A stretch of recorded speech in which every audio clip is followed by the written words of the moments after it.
A nossa felicidade depende mais do que temos nas nossas cabeças do que nos nossos bolsos. Arthur Schopenhauer. Há uma dor silenciosa que muita gente carrega, mas quase ninguém admite. A dor de ter feito tudo certo, ter se esforçado, ter vencido, ter conquistado, e ainda assim sentir um vazio que não passa. Uma espécie de decepção secreta com a vida. Como se houvesse algo errado, mas você não consegue nomear. Afinal, não foi isso que disseram? Que se você se dedicasse o suficiente, se corresse atrás, se conquistasse aquilo que todos querem, então a felicidade chegaria? Mas e quando não chega? E quando chega, e passa rápido demais? Schopenhauer dizia que a felicidade não é um estado duradouro. É só um alívio momentâneo. Um intervalo breve entre dois desejos. Entre dois vazios. E Freud acrescentava que, muitas vezes, abrimos mão do prazer em troca de segurança, mas nem uma coisa, nem outra nos preenche. Porque sempre falta algo. Sempre falta. Sempre escapa. E mesmo quando temos tudo o que queríamos, ainda parece que falta uma peça invisível. A neurociência nos ajuda a entender por que isso acontece. O cérebro se alimenta de dopamina, mas não quando conquista, e sim enquanto está buscando. A felicidade, então, vira uma promessa que nunca se cumpre. Um horizonte que se afasta conforme nos aproximamos. Vivemos correndo atrás de uma miragem, e isso nos exaure. Porque não é cansaço físico, é cansaço da alma, cansaço de fingir, cansaço de sorrir para fotos enquanto se morre por dentro. Cansaço de tentar parecer feliz, enquanto tudo o que se sente é um estranho vazio depois da conquista. E a pergunta que ninguém quer fazer, mas precisa ser feita, é essa. Se você já fez tudo o que disseram que era o caminho para ser feliz, por que você ainda não está? Há uma dor silenciosa que muita gente carrega, mas quase ninguém admite. A dor de ter feito tudo certo, ter se esforçado, ter vencido, ter conquistado, e ainda assim sentir um vazio que não passa. Uma espécie de decepção secreta com a vida.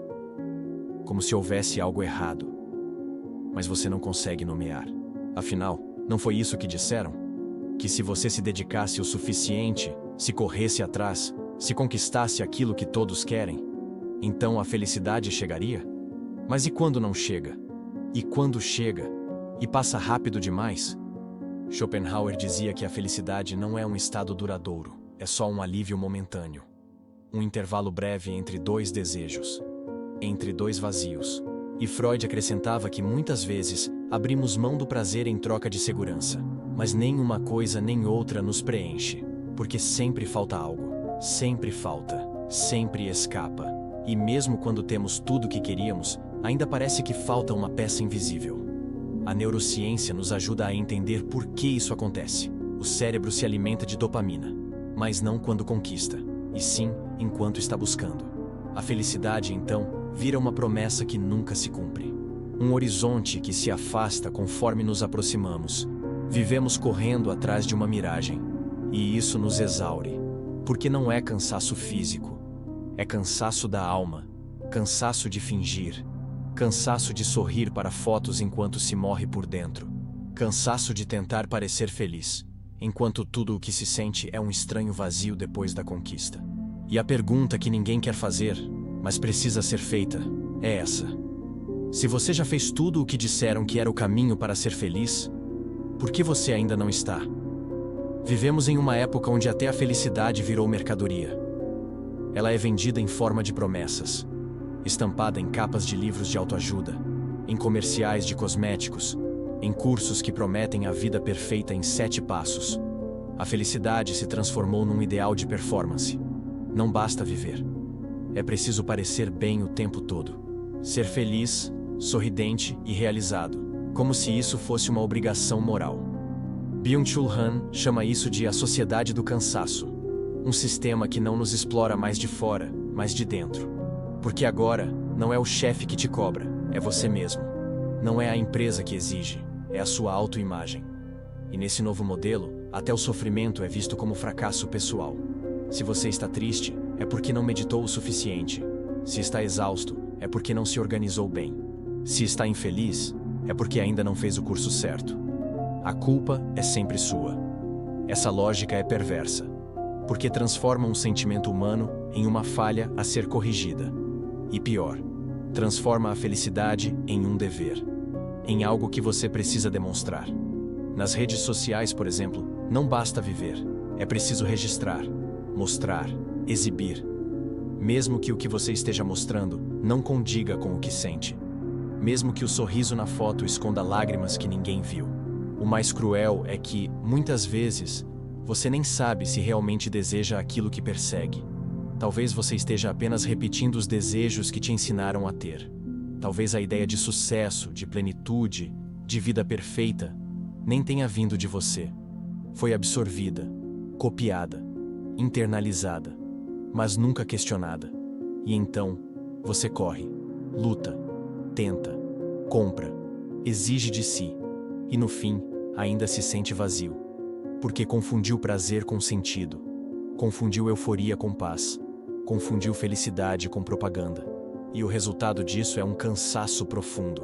Não só do corpo, mas da alma que grita: será que tudo isso que eu busco é mesmo o que eu quero?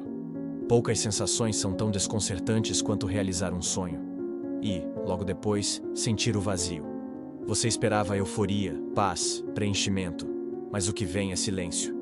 É como se algo tivesse sido prometido e não entregue. Um gosto de ausência onde deveria haver celebração. Isso não é fraqueza, é neurociência. A dopamina, o neurotransmissor do desejo, se ativa durante a busca, não após a conquista. Ou seja, o prazer maior está na expectativa, não na realização.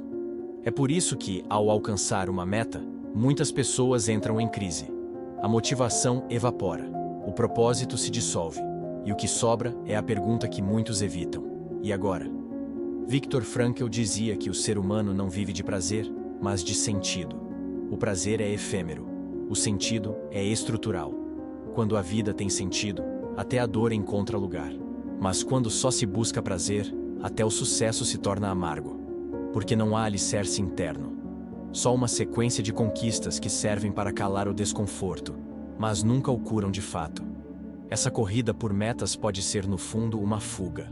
Uma forma de não ouvir o silêncio, de não encarar o vazio existencial, de manter a mente ocupada para não sentir o que o coração está tentando dizer.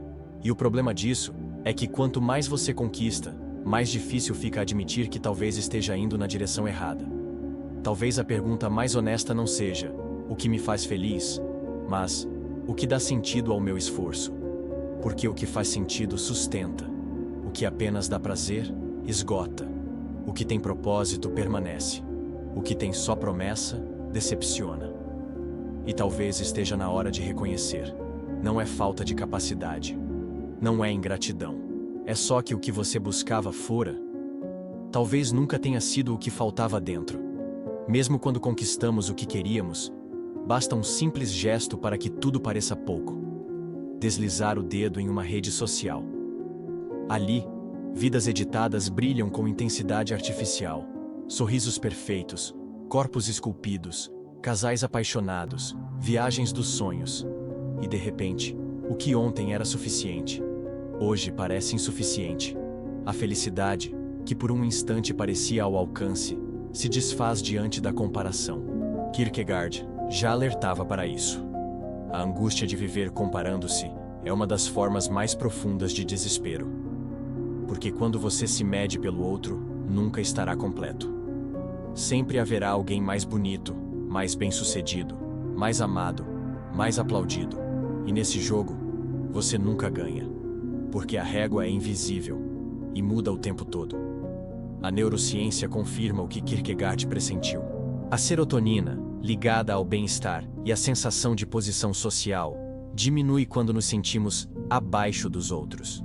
E essa sensação não depende da realidade, mas da percepção. Ou seja, mesmo que você esteja bem, se sentir que o outro está melhor, seu cérebro vai reagir como se estivesse perdendo. A infelicidade, nesse caso, não nasce da falta, mas da comparação. Essa lógica é cruel porque distorce o valor das coisas. Você deixa de querer o que faz sentido e passa a desejar o que impressiona. Não se pergunta mais se algo é bom para você, mas se será suficiente para causar inveja ou aprovação. E assim, perde-se o critério mais importante de todos: o do seu próprio coração. A reflexão é simples e profunda. O que você faria se ninguém pudesse ver? Se ninguém pudesse curtir, comentar, comparar ou elogiar? Ainda valeria a pena? Ainda faria sentido? Porque só aí, no silêncio da não validação, mora a resposta mais honesta. E muitas vezes, ela aponta para um caminho diferente daquele que o mundo inteiro diz que é o certo. Existe algo mais importante do que ser feliz. Algo mais profundo, mais duradouro, mais autêntico.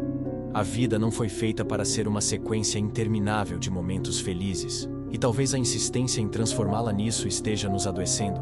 Camus dizia que o absurdo da existência não nos obriga a desistir da vida. Pelo contrário, é justamente aí que reside sua beleza. Porque mesmo sem garantias, escolhemos continuar. Nietzsche, com sua força radical, nos propõe outro caminho. Torna-te quem tu és. Não quem esperam, não quem agrada, mas quem você é, com tudo o que isso carrega, inclusive o incômodo, a dúvida, o desajuste. Autenticidade não é ausência de dor. É coragem de ser, apesar dela. E é essa coragem que dá densidade à existência. A dor, quando bem compreendida, nos transforma. A frustração, quando acolhida, nos ensina. E a tristeza, quando vivida com consciência, nos revela o que realmente importa.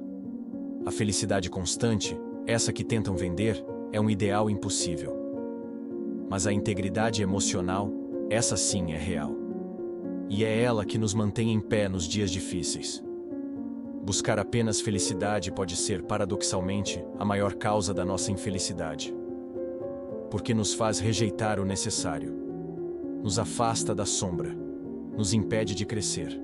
Mas quando aceitamos a totalidade da vida, seus altos e baixos, seus vazios e excessos, ganhamos algo mais valioso: a chance de sermos inteiros.